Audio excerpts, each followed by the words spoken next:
എല്ലാ സ്ഥാനങ്ങളും നഷ്ടപ്പെട്ട് കഴിഞ്ഞപ്പോഴല്ലേ ഇത് പറയുന്നുള്ളൂ. അങ്ങേ പിതൃസ്ഥാനത്ത് കാണുന്നുവെന്ന് നേരത്തെ പറഞ്ഞ ഗണേഷ് എന്തുകൊണ്ടായിരിക്കും ഇപ്പൊ ഇങ്ങനെ തുടർച്ചയായിട്ട് അങ്ങേ വിമർശിക്കുന്നത്? ഇപ്പൊ തോന്നിക്കാണും പിതൃവല്ലെന്ന്, പിതൃസ്ഥാനത്തല്ലാൻ തോന്നിക്കാണും, അതുകൊണ്ട് തന്നെ വിമർശിക്കുന്നത്. അങ്ങയുടെ അച്ഛനെ പറ്റി ആര് പറഞ്ഞിട്ടില്ല? അങ്ങനെ തന്നെ അങ്ങയുടെ അച്ഛനെ പറ്റി വ്യക്തിപരമായ ആക്ഷേപങ്ങൾ പറഞ്ഞിട്ടില്ല. വൈകിട്ട് 7 മണിക്കാണ് യൂണിയൻ പിരിച്ചുവിടുന്നതിനെ കുറിച്ച് ആലോചിക്കുന്നത്. രാത്രിയിലാണ് പിരിച്ചുവിടും, അതിനെന്താ സംശയം?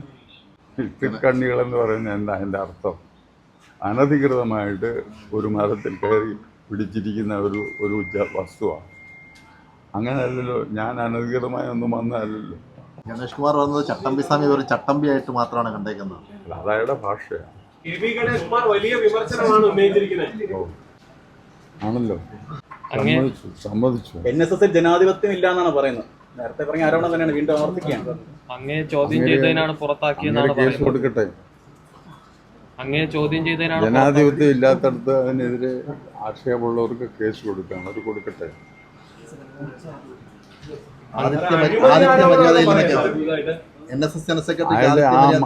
അതിനൊന്നും മറുപടി പറയാൻ ഞാനില്ല. ജനാധിപത്യം ഇല്ല എന്ന് നിങ്ങൾ പറഞ്ഞതുകൊണ്ട്, അയാൾ പറഞ്ഞെന്ന് പറഞ്ഞുകൊണ്ട് ഞാൻ മറുപടി പറഞ്ഞു. അത് ഇപ്പം ആരെല്ലാം പറഞ്ഞു. അങ്ങയുടെ അച്ഛനെ പറ്റി ആര് പറഞ്ഞിട്ടില്ല? അങ്ങേര് തന്നെ അങ്ങയുടെ അച്ഛനെ പറ്റി വ്യക്തിപരമായ ആക്ഷേപങ്ങൾ പറഞ്ഞിട്ടില്ല ഇല്ലേ? ആ അച്ഛൻ മകനോട് പറഞ്ഞു, നീ NSS ജനറൽ സെക്രട്ടറിയും NSSനെയും സ്നേഹിച്ചു വേണം ജീവിക്കാൻ എന്ന് അച്ഛൻ എനിക്ക് ഒരു ഉപദേശം തന്നിട്ടുണ്ട്. ഞാൻ അതനുസരിച്ച് ചെയ്യും എന്ന് പറഞ്ഞിട്ട് എത്ര ദിവസമായി? ഈ എളുപ്പം പറഞ്ഞല്ലേ. 43 പേർക്ക് ജോലി നൽകിയതൊക്കെ ഈ സ്വജനപക്ഷപാതമാണ്, കുടുംബത്തിൽ നിന്നുള്ള രീതി. അത് ബന്ധുക്കളെന്നാണ് പറഞ്ഞത്. അതൊക്കെ ഞാൻ പറഞ്ഞില്ല. അവർ ഇതിനെല്ലാത്തിനും സമാധാനമുണ്ട്. ഇപ്പോൾ കുറേ കൂട്ടർ NSSനെ ഇല്ലാതാക്കാൻ വേണ്ടി കേസുമായി നടക്കുന്നുണ്ട്. അത് കീഴ്ക്കോടതിയിലും ഹൈക്കോടതിയിലും സുപ്രീം കോടതിയിലും അവരുടെ ഒരു വാലായിട്ടാണ് ഇയാളിപ്പോൾ സംസാരിക്കുന്നത്. അങ്ങനെയുള്ള അതിന്റെ ഭാഗം സംഘടിച്ചിട്ടുണ്ട്. അവരെല്ലാമാണല്ലോ അവിടെ മീറ്റിങ്ങിന് പങ്കെടുത്തത്. പങ്കെടുക്കാൻ നോട്ടീസ് ഉണ്ടോ? അങ്ങേക്കെതിരെ ഒരു ഗൂഢാലോചന നടക്കുന്നുണ്ടോ? എന്നെ ആൾക്കാർ ഞാൻ 64 വർഷമായി ഇതിനകത്ത് കയറിയിട്ട് ഒരുത്തം വിചാരിച്ചാലും എനിക്കെതിരെ ഗൂഢാലോചന വെക്കാൻ പറ്റിയ തെറ്റൊന്നും എൻ്റെ ഭാഗത്തുനിന്നും ഉണ്ടായിട്ടില്ല. ഞാൻ എത്ര പ്രാവശ്യം അതിന് മറുപടി പറഞ്ഞിട്ട് ആർക്കും അവിടെ നിഷേധിച്ചിരിക്കുന്നു. സുരേഷ് ഗോപി പുഷ്പാർച്ചന നടത്തില്ലേ? വൈസ് പ്രസിഡന്റ് പുഷ്പാർച്ചനയ്ക്ക് വന്നപ്പം വൈസ് പ്രസിഡന്റിനെ പുഷ്പാർച്ചന നടത്താണ് പട്ടിയെ കയറ്റി അവിടെ പരിശോധിക്കണം. ഞങ്ങൾ ഈശ്വര തുല്യം ആരാധിക്കുന്ന ഒരു ക്ഷേത്രമാണ്.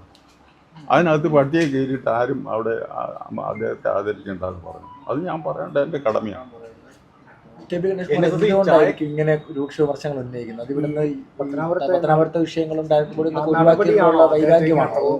അതെനിക്ക് അറിഞ്ഞുകൂടാ. അതൊക്കെ അവർ നോക്കട്ടെ. അതിനൊക്കെ ആക്ഷേപം അയക്കുന്നുണ്ടെങ്കിൽ അയക്കും, കോടതി പോകാമല്ലോ. കോടതിയിലൊന്നും പോകുന്നില്ല. എന്താ ചായക്കട നടത്തി പോവുകയാണെന്നാണ് പറയുന്നത്. ആര്? NSSന്റെ നേതാക്കൾ. നിങ്ങൾ പലരും അവിടെ പോയി ആഹാരം കഴിക്കാറില്ലേ? എനിക്ക് മറുപടി അതേ ഉള്ളൂ. എന്തുകൊണ്ടാ? നല്ല ഭക്ഷണം ജനങ്ങൾക്ക് കൊടുക്കുന്ന, ന്യായമായ തൃപ്തികരമായ കൊടുക്കുന്ന ഒരു സ്ഥാപനം അത് കേരളം മുഴുവൻ ഉണ്ടാകണമെന്നാണ് എൻ്റെ ആഗ്രഹം. എനിക്ക് ഒക്കുമെങ്കിൽ ഞാനത് കേരളത്തിൽ ഇനിയും കൂടുതൽ പത്മ കഫേകൾ ഉണ്ടാക്കാൻ ജനങ്ങൾക്ക് വേണ്ടിയിട്ടാണ്, അല്ല വേറെ ലാഭത്തിന് വേണ്ടിയിട്ടല്ല. ഗണേഷ് കുമാർ അടക്കമുള്ള പ്രധാനമായി ഉന്നയിക്കുന്ന ഒരു പ്രശ്നം ഈ കുടുംബത്തിൽ നിന്ന് കൂടുതൽ ആളുകൾക്ക് വീണ്ടും വീണ്ടും ജോലി കൊടുക്കുന്നുള്ളതാണ്. 43 പേരുടെ. അല്ല, അതിനൊക്കെ നിങ്ങൾ അന്വേഷിച്ച് കണ്ടുപിടിക്കൂ. എൻ്റെ കുടുംബത്തിൽ നിന്ന്, എൻ്റെ കുടുംബം എന്ന് പറയുന്നത് ഇത് കേരളം മുഴുവനുള്ളതാണ് എൻ്റെ കുടുംബം. ഒരു നായരെന്ന് പറഞ്ഞാൽ, അതിൻ്റെ നേതാവെന്ന് പറഞ്ഞാൽ എൻ്റെ കുടുംബം കേരളം മുഴുവനുള്ളതാണ്. എങ്ങനെ വേണേൽ നിങ്ങൾ നിശ്ചയിച്ചോളൂ. ഞാൻ അനധികൃതമായിട്ട് ഒരു മനുഷ്യർക്കും ഞാൻ നിയമനം കൊടുത്തിട്ടില്ല. അതൊക്കെ ഇവിടുത്തെ കീഴ്വഴക്കം അനുസരിച്ചല്ലാതെ ഒരു തെറ്റും ഞാൻ ചെയ്യാൻ ശ്രമിച്ചിട്ടില്ല.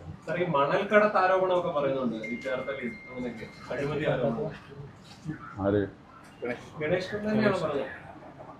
എനിക്ക് അറിഞ്ഞൂടെ, ഇത് എനിക്കൊരറിവില്ല. വ്യക്തിപരമായിട്ടുള്ള അധിക്ഷേപത്തിലേക്ക് കൂടി കാര്യങ്ങൾ വന്നിരിക്കുന്നത്. താങ്കൾ ഇവിടെ വരുമ്പോൾ ആളുകൾ വരുമ്പോൾ മുഖത്ത് നോക്കുന്നില്ല എന്നതടക്കമുള്ള ചില വിമർശനങ്ങൾ കൂടി അദ്ദേഹം മുന്നോട്ട് വെച്ചിട്ടുണ്ട്. അതെന്നാ അയ്യൊക്കെ തോന്നിയത്? ഇപ്പോൾ വർഷത്തിലായി.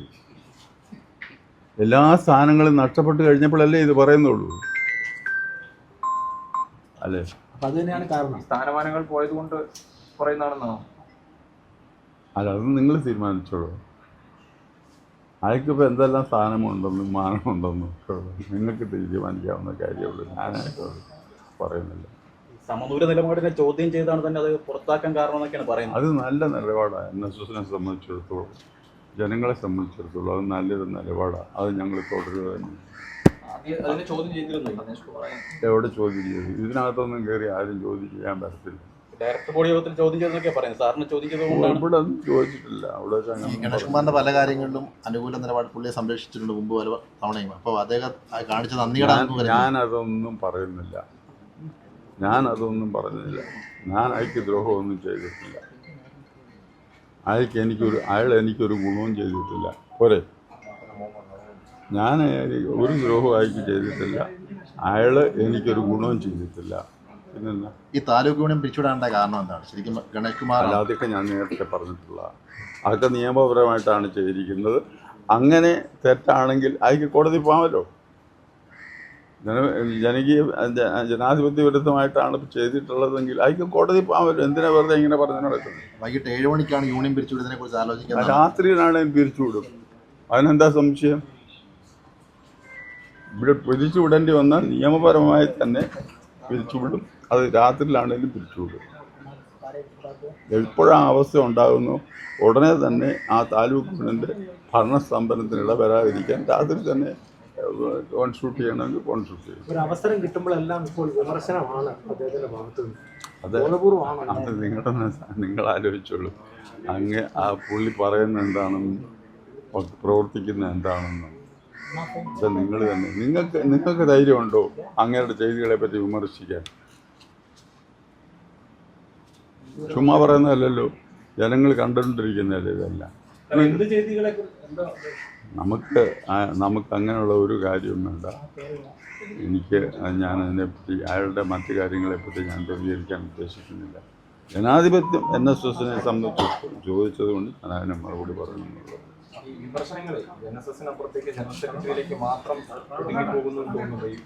അതാണല്ലോ ഞാനല്ലേ ജനറൽ സെക്രട്ടറി. ഈ എക്സിക്യൂട്ടീവ് അധികാരി എന്ന് പറയുന്നത് NSSന്റെ ജനറൽ സെക്രട്ടറിയാണ്. അതൊരു വ്യക്തിപരമല്ല, ഒരു സ്ഥാനത്തെയാണ് വിമർശിക്കുന്നതെന്ന് പറയാം എന്നൊന്നും ഞാൻ പറയുന്നില്ല. നിങ്ങൾക്കറിയാമല്ലോ വ്യക്തിപരമാണോ അല്ലയോ എന്നുള്ളത്. ഇനി പറയുന്നതൊക്കെ എന്തോന്ന്? NSS പിടിക്കാൻ ജനറൽ സെക്രട്ടറി എന്ന് പറയുന്ന ആളിൻ്റെ ആണോ പറയുന്നത്? അല്ലല്ലോ. NSS പിടിക്കാൻ അണിയറയിൽ നീക്കം നടക്കുന്നുണ്ടോ? അത് ഒരുപാട് തുടങ്ങിയതാണ്.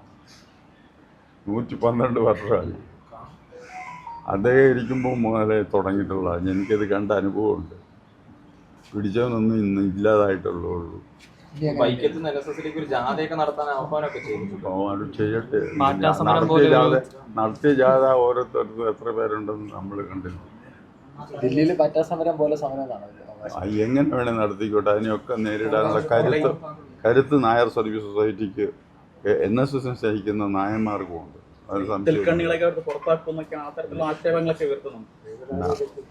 അതെ, തിക്കണ്ണികളെന്ന് പറയുന്നത് എന്താ അതിൻ്റെ അർത്ഥം? അനധികൃതമായിട്ട് ഒരു മരത്തിൽ കയറി പിടിച്ചിരിക്കുന്ന ഒരു വസ്തുവാണ്. അങ്ങനെയല്ലല്ലോ. ഞാൻ അനധികൃതമായി ഒന്നും വന്നതല്ലല്ലോ.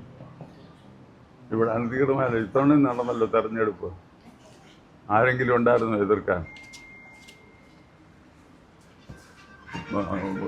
അവിടെ ഹാജരായിരുന്ന ആളുകൾക്ക് അവരോട് ഞാൻ പരസ്യമായിട്ട് ചോദിച്ചു, നിങ്ങൾക്ക് എൻ്റെ പ്രവർത്തനത്തെ സംബന്ധിച്ചോ NSSൻ്റെ പ്രവർത്തനത്തെ സംബന്ധിച്ചോ പരാതിയുണ്ടെങ്കിൽ ഈ വേദിയിൽ വെച്ച്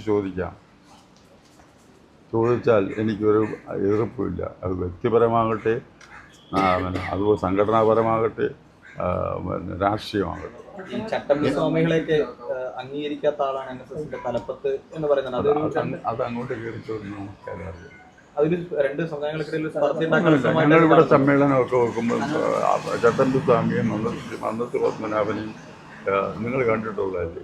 പന്തലിൽ വെക്കാറുള്ളത് കണ്ടിട്ടില്ലേ? ഒന്ന് ഞങ്ങളുടെ സമുദായകാരൻ, മറ്റേത് നമ്മുടെ ആത്മീയ ആചാര്യൻ. അങ്ങനെ നമ്മൾ ഇവിടെ ആരാധിക്കുന്നുണ്ട്. ഞങ്ങളാരും ആരെയും ഗണേഷ് കുമാർ പറയുന്നത് ചട്ടമ്പി സ്വാമി ഒരു ചട്ടമ്പിയായിട്ട് മാത്രമാണ് കണ്ടേക്കുന്നത്.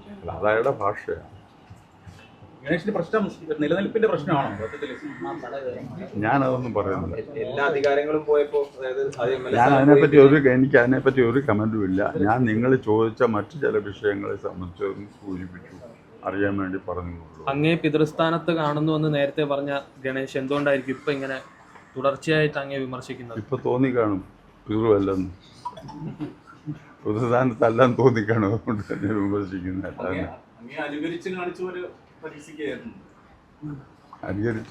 അനുകരിച്ച് കാണിച്ച് അങ്ങ് എങ്ങനെയാണ് സംസാരിക്കുന്നതൊക്കെ അത് അയാളുടെ കലാ ഇതാണ്, സാമർഥ്യമാണ്.